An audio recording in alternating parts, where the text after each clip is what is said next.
Loads of photos are no doubt part of most people's holiday travels. No one wants to miss out on capturing an iconic building or vista during their travels and giving their friends a touch of FOMO in the process. But be warned, snapping shots in the wrong places around the world could land you with a fine, or even worse, in prison. Welcome back to Weirdly Interesting. Today, we're crisscrossing the globe and looking at why photos in certain places can end up being very problematic. If you travel to Paris, you'll probably want to walk along the banks of the Seine River, grab a baguette, maybe nibble on some cheese while sipping a glass of wine, visit the Cathedral of Notre Dame, and of course check out the Eiffel Tower, by far the most iconic structure in Paris, if not the world. While the sun is up, feel free to snap as many photos of the tower as you'd like, and then feel free to publish them wherever you like. Maybe on Instagram or Facebook if you're an amateur photographer, maybe sell them to a publication if you're more serious. But when the sun goes down and the lights on the Eiffel Tower turn on, beware. Taking a photo of the tower at night can land you in legal hot water. According to French copyright laws, the creator of a building or a work of art in public space has the sole right to the sale and distribution of any image taken of that work, buildings like the Eiffel Tower included. There are various versions of this law all over the world, many of them stipulating that a certain number of years have to pass after the creator's death before their work of art or building truly enters the public domain. Photos of whatever they designed can be sold and distributed. In the European Union, the copyright law is active for 70 years after the creator has passed away. In Pakistan, the law lasts for 50 years after the creator has left this mortal plane. In Jamaica, it's a bit longer, at 95 years post-mortem. But why are photos of the Eiffel Tower okay during the day, but not at night? The answer has to do with recent updates. Gustave Eiffel held the copyright to the tower, which he built in 1889 to commemorate the 100-year anniversary of the French Revolution. Eiffel died in 1923, so the 70-year anniversary of his passing came in 1993, and the tower legally entered the public domain. Opportunistic Americans quickly realized this and built a gaudy replica in Las Vegas in 1999. But the lights on the Eiffel Tower, the ones that turn on at night, were only installed in 1985 by a guy named Pierre Bidot, who holds the copyright and is still alive and kicking. So this weird mess of legalese makes it legal to show this photo, but illegal to show this one. But wait, can we show the Las Vegas Eiffel Tower at night? Seems like that's okay. Copyright laws like the ones in France fall under something called the freedom of panorama. And like the case of the Eiffel Tower and its replica in Las Vegas, the rules surrounding freedom of panorama can be confusing. They can vary widely from country to country and are still in the process of being defined in our digital age. Basically, the freedom of panorama is an exception to copyright laws when structures or works of art are in public spaces. France is probably the most restrictive country in Europe when it comes to freedom of panorama. Reasons for this originate from the French government's desire to protect privacy rights. Although, how private is a building, really? In any case, by the second half of the 19th century, there were already laws in place that pretty much banned commercial photography in many urban spaces across the country. In France, the origins of these laws had less to do with copyright infringement and more to do with protection of privacy. Other countries had different origin stories.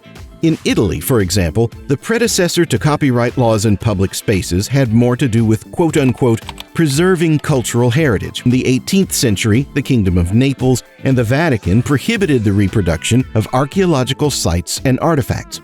Back then, cameras weren't a thing yet, but still, making an engraving or whipping up a painting of, say, the Roman Colosseum and then selling it on the street without authorization was a big no-no. Today, Articles 107 and 108 of Italy's Code on Cultural Heritage and Landscape state that anyone who wants to use a photo or any other reproduction of anything belonging to Italy's cultural heritage, like the Colosseum or the Statue of David or the Leaning Tower of Pisa, must get a green light from the relevant state or local authority and pay a fee if they want to sell it. However, under Italy's freedom of panorama law, which is also mentioned in Article 108, anyone who uses the reproduction for non-profit activities, study, research, manifestation of thought or creative expression, or the promotion of cultural heritage won't have to get authorization or pay any fees.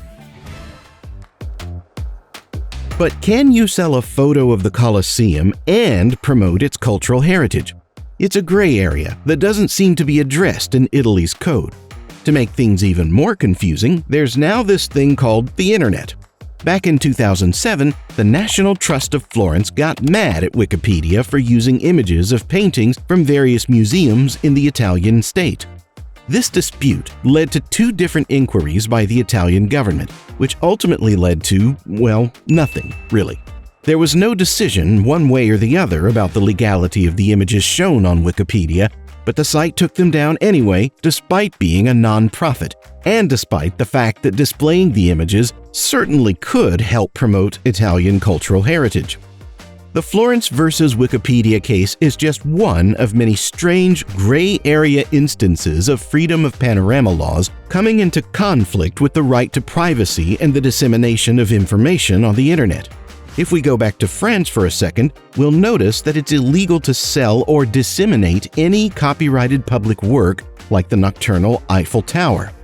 Because the law includes the word disseminate, it's technically illegal to even post a picture of the lit-up tower on your Instagram or any other social media.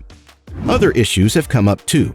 In Germany, there's an ongoing debate about privacy issues surrounding Google Street View, which can sometimes give viewers on the app a more bird's-eye view of certain neighborhoods and private properties, views that would otherwise be obstructed by your average Joe walking down a random street in Berlin, for example.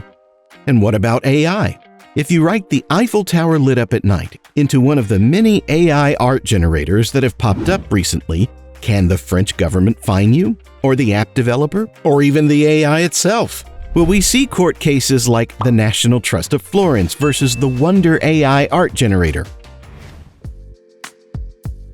In the United States, it's okay to reproduce any architectural work, a building or tower or whatever else that's constructed in public space. The U.S. copyright law includes a provision that allows the making, distributing, or public display of pictures, paintings, photographs, or other representations of the work if the building is located in a public space.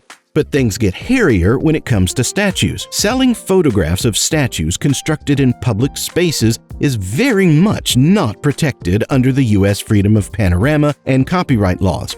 And there have been a bunch of court cases where the designers and copyright holders of statues displayed in public spaces have successfully sued companies and organizations that have used images of their work.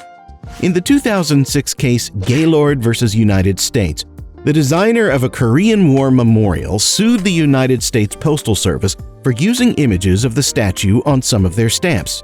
The USPS ended up paying the designer more than $500,000 in damages. The creator of the Wall Street Bull, that big, bald, iconic homage to capitalism, sued a bunch of companies, including Walmart and Random House, over their use of photos of his work and was awarded an undisclosed sum of money in a series of settlements.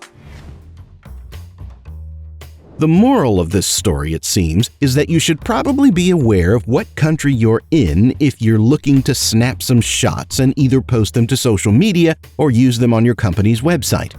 In the United Arab Emirates, there's no freedom of panorama at all, so be careful trying to sell this photo of the Burj Khalifa, which we got from Wikipedia, or whatever other stock photo you can find after it was licensed.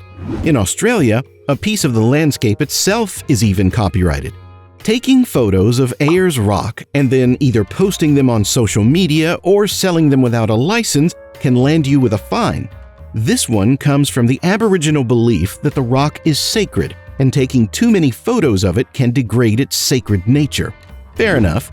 Sometimes it can be better to simply appreciate the beauty of a place rather than trying to get a good selfie. Know any other places where photos can land you in trouble? Let us know in the comments. And don't forget to like and subscribe for more weirdly interesting content.